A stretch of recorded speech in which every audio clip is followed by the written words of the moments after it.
Hello friends, welcome to super சமையல். நம்ம இன்றைக்கி பார்க்க போகிறது ப்ரௌனி ரெசிபி. ரொம்ப நாளாக நான் வீடியோ போடாமல் இருக்கேன் ஃப்ரெண்ட்ஸ். இன்றைக்கி தான் வீடியோ போடுறக்கு டைம் கிடச்சிது, வீடியோ போடுறேன். நம்ம இப்போ ப்ரௌனியோட அளவெல்லாம் நான் சொல்லிடுறேன். நாட்டு சர்க்கரை 300 கிராம்ஸு, 3 முட்டை, 100 கிராம் பட்ரு, அப்புறம் டார்க் சாக்லேட் 200 கிராம் ஃப்ரெண்ட்ஸ். ரெண்டையுமே இந்த பாயில் பண்ணி வச்சுருக்கேன் நான். இங்கே பாருங்கள், தண்ணி அடியில் வச்சு மேலே வச்சு இதை மெல்ட் பண்ணி வச்சுருக்கிறேன். நல்லா மெல்ட் பண்ணி வச்சுருக்கேன். 125 கிராம் நான் கோதுமை மாவு எடுத்திருக்கேன். நம்ம ஹெல்த்தியாக செய்யலான்னு சொல்லிட்டு நீங்கள் மைதா யூஸ் பண்ணுறதா இருந்தாலும் யூஸ் பண்ணிக்கலாம் ஃப்ரெண்ட்ஸ். ஆனால் நான் கோதுமை மாவு எடுத்திருக்கேன். 125 கிராம் கோதுமை மாவு, 40 கிராம் கொக்கோ பவுட்ரு. இங்கே பாருங்கள், நம்ம டின்னில் நம்ம பட்டர் பேப்பர் போட்டு இந்த மாதிரி எக்ஸ்ட்ரா விட்டு எடுத்துக்கோங்க. ஏன்னா இந்த எக்ஸ்ட்ரா இருக்கிறப்ப தான் நம்ம ப்ரௌனி ஆற விட்டு பிடிச்சி தூக்கிறதுக்கு. அதே மாதிரி தான் நான் இந்த சைடும் பண்ணியிருக்கிறேன் பாருங்கள். இங்கிட்டும் பண்ணியிருக்கிறேன். இந்த சைடு தான் எனக்கு கொஞ்சம் சின்னதாக போயிடுச்சு ஃப்ரெண்ட்ஸ். நம்ம இப்போ ப்ரௌனியை எப்படி செய்கிறதுன்னு பார்த்துடலாம். இங்கே பாருங்கள், ஒயிட் சாக்லேட் நான் எடுத்துருக்கிறேன். நான் ப்ரௌனிக்கு நடுவில் துருவி போடுறக்காக ஒயிட் சாக்லேட் எடுத்திருக்கேன். நீங்கள் டார்க் சாக்லேட் எடுத்துக்கலாம், இல்லை சாக்கோ சிப்ஸ் இருந்தால் எடுத்துக்கலாம். நான் டிஃப்ரெண்ட்டாக இருக்கட்டுமேனு ஒயிட் சாக்லேட் எடுத்திருக்கேன் ஃப்ரெண்ட்ஸ்.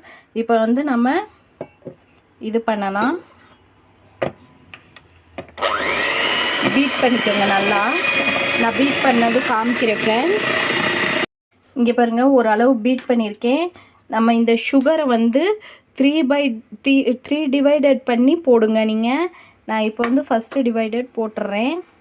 போட்டுட்டு நல்லா பிளெண்ட் பண்ணிக்கலாம். நம்ம இங்கே இருங்க, 3 டிவைட் பண்ணி அதில் ஒரு இது போடுங்க. இதை போட்டு கொஞ்சம் கொஞ்சமாக போட்டு தான் நீங்கள் சுகர் அடிக்கணும்.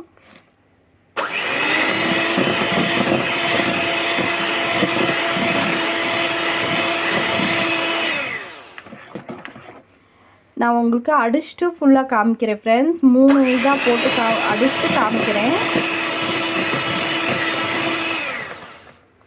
இதிலே கொஞ்சம் நம்ம வெண்ணிலா எசன்ஸ் ஊற்றிக்கலாம் ஃப்ரெண்ட்ஸ். அது 1 டீஸ்பூன். இங்கே பாருங்கள், வெண்ணிலா எசன்ஸு 1 டீஸ்பூன் ஊற்றுறேன். எனக்கு இந்த மூடியில் அளவு தெரியுங்கிறனால நான் ஊற்றுறேன். நீங்கள் டீஸ்பூன் கணக்கில் 1 டீஸ்பூன் வச்சுக்கோங்க.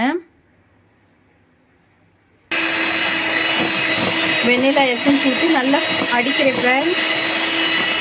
முட்டை நல்லா அடிச்சுக்கோங்க. அடிச்சுக்கிட்டிங்கன்னா நல்லாயிருக்கும், டேஸ்ட் நல்லாயிருக்கும். சர்க்கரை அதே மாதிரி முழுசாக இருக்கிற மாதிரி வைக்காதீங்க, கரையிற மாதிரி பார்த்துக்கோங்க ஃப்ரெண்ட்ஸ். அந்த ப்ரௌன் சுகர் நீங்கள் அடிக்கிறதுல நல்லா மெல்ட் ஆகிடணும். நீங்கள் பவுட்ரு பண்ணி போடணுன்னாலும் போட்டுக்கலாம். பட் பவுட்ருலாம் பண்ணல, அப்படி தான் போட்டு செய்கிறேன். நான் அடித்து பின்னாடி காமிக்கிறேன் ஃப்ரெண்ட்ஸ். இங்கே பாருங்கள் ஃப்ரெண்ட்ஸ், நான் நல்லா அடிச்சுட்டே இப்போ பேக்கிங் பவுட்ரு 1 டீஸ்பூன் போட்டிருக்கேன்.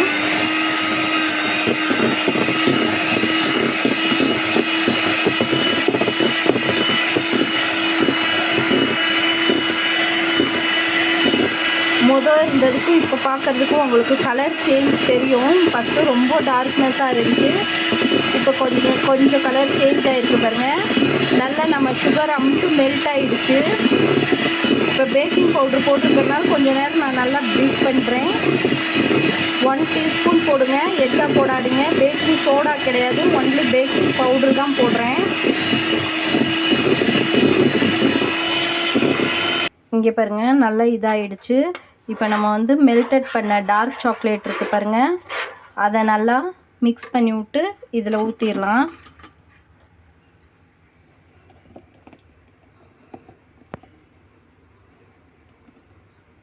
நான் ஊற்றிட்டு காமிக்கிறேன் ஃப்ரெண்ட்ஸ். இங்கே பாருங்கள், நம்ம ஊற்றியாச்சு. இப்போ நம்ம மிக்ஸ் பண்ணிக்கலாம்.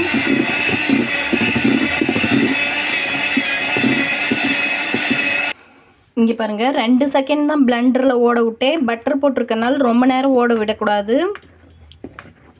இப்போ நான் ஓட விட்டு இப்போ நான் கொஞ்சம் கொஞ்சமாக மாவு சேர்த்துறேன்.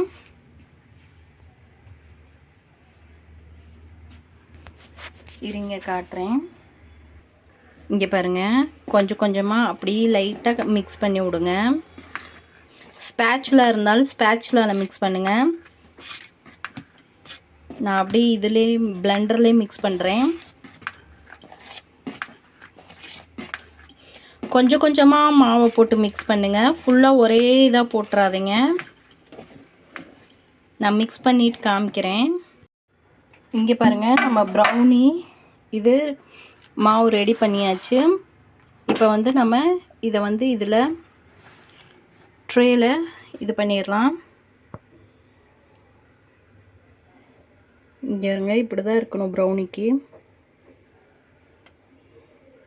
இங்கே பாருங்கள், ப்ரௌனி வச்சாச்சு. ப்ரௌனி ஆயிட்டுருக்குது. 180 டிகிரியில் 30 மினிட்ஸு பேக்கு வச்சுருக்கிறேன். பேக் ஆகிட்டுருக்கு. பேக் ஆனதும் 30 மினிட்ஸில் காமிக்கிறேன். இங்கே பாருங்கள், என்னோடய ப்ரௌனி நல்லா இதில் காட்டுற மாதிரியே க்ரிங்கிள்ஸோடு வந்திருக்குது. நல்லா இங்கே பாருங்க, நல்லா சாஃப்டாகவும் இருக்குது ப்ரௌனி. இங்கே பாருங்கள், சாஃப்டாகவும் இருக்குது. நல்லா இங்கே பாருங்கள், நம்ம நடுவில் போட்ட சாக்லேட்ஸ்லாம் மெல்ட் ஆகிருக்குது பாருங்கள். நல்லா உள்ளே தெரியுதா? இங்கே பாருங்கள், நல்லா ப்ளஃபியாகவும் இருக்குது. ப்ரௌனி டேஸ்ட்டாக இருக்கும் ஃப்ரெண்ட்ஸ். ஒரு வாட்டி செஞ்சு பாருங்கள். செஞ்சு பார்த்துட்டு பிடிச்சிருந்தா லைக் பண்ணுங்கள், ஷேர் பண்ணுங்கள், கமெண்ட் பண்ணுங்கள், சப்ஸ்கிரைப் பண்ணுங்கள். Bye friends. இங்கே பாருங்கள் எப்படி.